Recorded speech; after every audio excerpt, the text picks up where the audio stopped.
Selamat pagi sahabat Kristus yang setia. Mari kita mengawali perjalanan hidup kita hari ini dengan doa pagi bersama Saudara Aljosa Frantoni. Selamat pagi sahabat yang terkasih di dalam Tuhan. Sebelum kita mengawali aktivitas pada hari ini, mari kita bersama-sama bersaat teduh di dalam doa pagi. Mari kita ambil waktu hening sejenak. Sebelum kita memuji dan memuliakan nama Tuhan, mari kita bersatu di dalam doa. Bapa yang penuh kasih, kami sungguh mengucap syukur untuk hari-hari yang senantiasa Tuhan berikan kepada kami. Termasuk pada pagi hari ini, kami beroleh kesempatan kembali untuk menapaki pesiarahan hidup kami. Terima kasih ya Tuhan untuk waktu dan kesempatan yang senantiasa Tuhan berikan. Sebelum kami beraktivitas, kami bersama-sama ingin dekat dengan Tuhan, ingin mendengarkan suara Tuhan dan memuji memuliakan nama Tuhan. Maka dari itu kami memohon pimpinan dan penyertaan Tuhan di dalam aktivitas doa pagi kami pada hari ini. Biarlah kami boleh bersama-sama belajar akan firman Tuhan dengan baik dan juga memuliakan nama Tuhan dengan hati, pikiran, dan diri kami. Di dalam nama Tuhan Yesus Kristus kami berdoa. Amin. Mari kita puji dan muliakan nama Tuhan dengan pujian dari NKB nomor 127, ya Tuhan Kaulah Penebus. Pemusik dan pemandu pujian dari GKI Tumapel akan memandu kita bersama.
Firman Tuhan yang akan kita renungkan pada pagi hari ini diambil dari surat Roma pasal 12 ayat yang ke-12.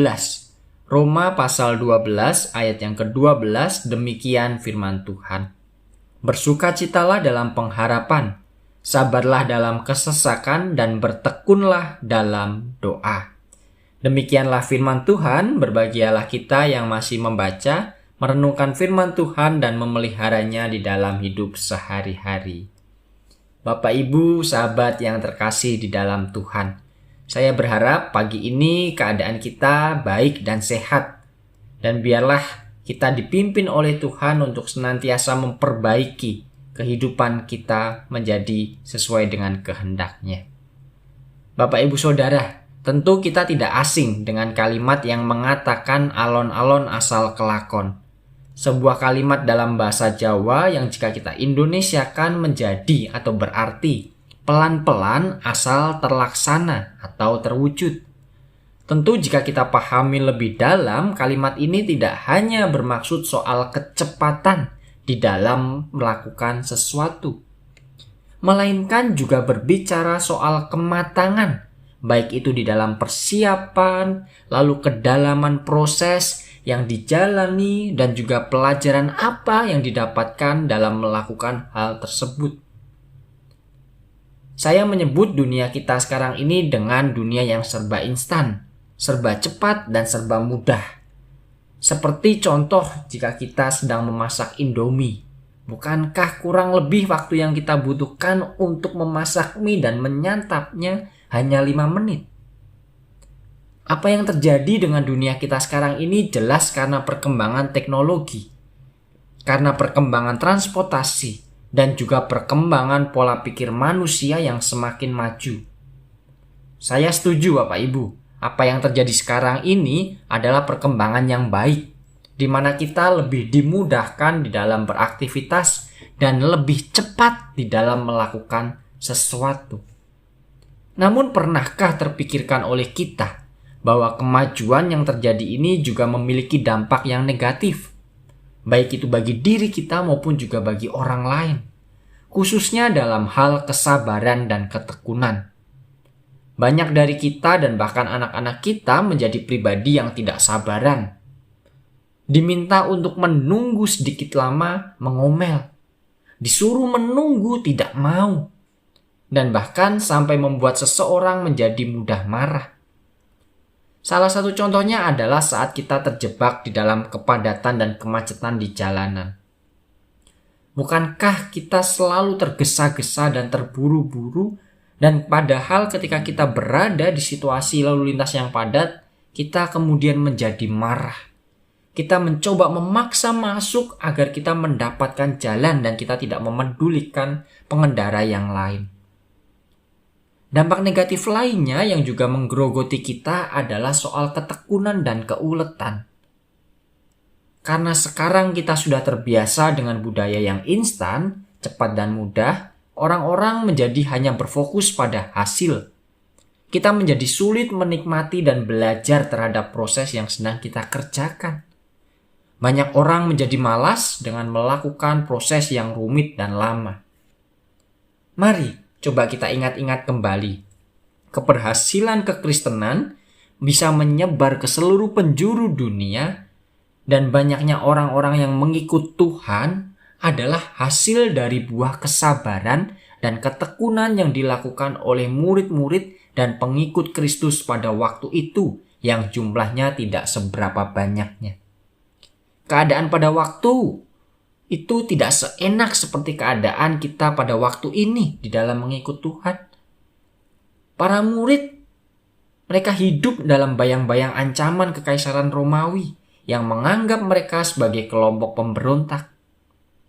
Namun luar biasanya dalam keadaan yang demikian, mereka mampu bertahan dan kita dapat melihat hasilnya sekarang.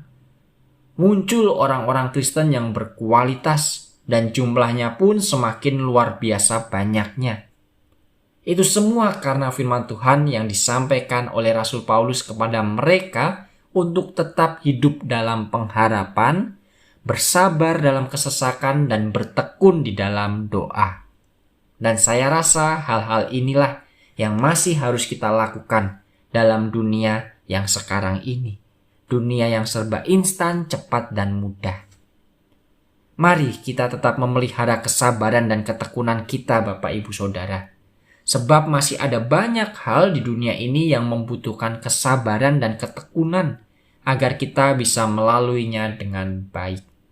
Amin. Tuhan memberkati kita.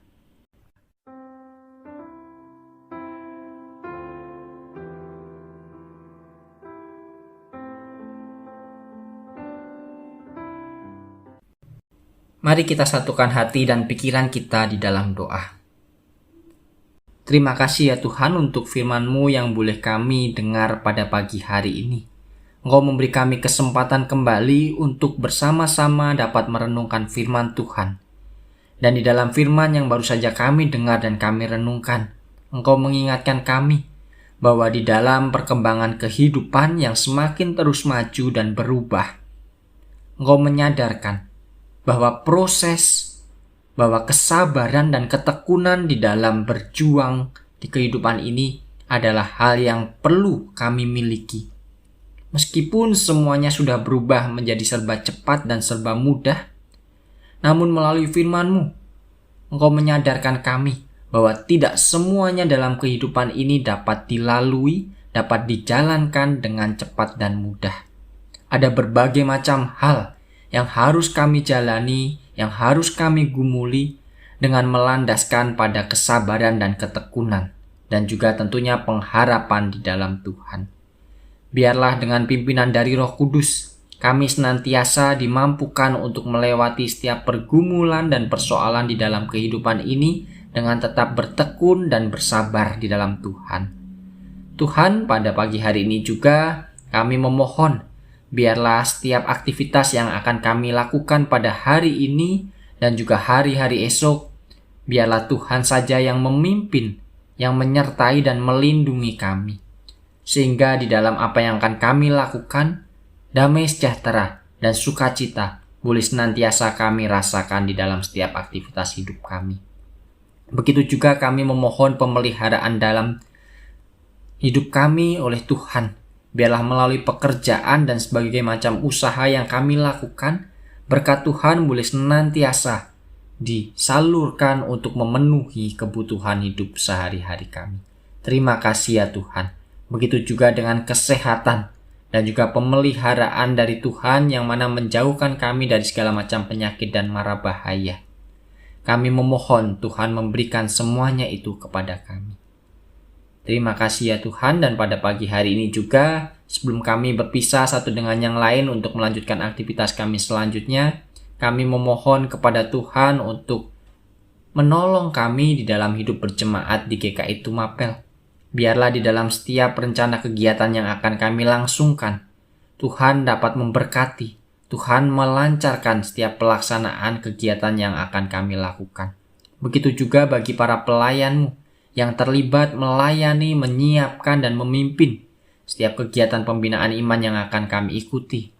Biarlah di dalam pertolongan dari Tuhan, para pelayan-Mu ini boleh Tuhan beri hikmat kebijaksanaan di dalam melayani Tuhan. Terima kasih ya Tuhan, di dalam nama Tuhan Yesus Kristus kami berdoa dan memohon. Amin.